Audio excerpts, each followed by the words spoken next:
Argiak piztu dituzte. Gerriko alotzeko agindua itzali da. Ateko bandan jarri da hegazkina. Atlantikoa zeharkatze aldera. Horri alde gutxi falta zait egunerokoa bukatzeko. Ekainaren 30-tik uztailaren 6. Arrain hegalari asko ikusi ditut. Sardinak baina handiagoak dira. Batzuetan bat uretatik ateratzen da. Hegan egiten du eta berriz sartzen da barrura.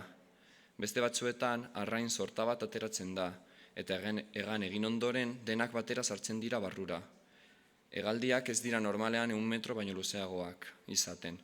Ia beti lerro zuzenean eta batzuetan bihurguneak eginez. Balea bat ere ikusi dugu Ababor aldean. Ura zalean egarian zegoen zatiak 10 edo 12 metro izango zituen. Europara hurbildu ahala, bapore asko ari gara ikusten. Transatlantiko biri aurrea hartu diegu, bat handia zen. Horrela bukatzen da, Bastida Gaztearen egunkaria, iluntzeko eguzki gorria ikus dezaket kabinako leiotzotik.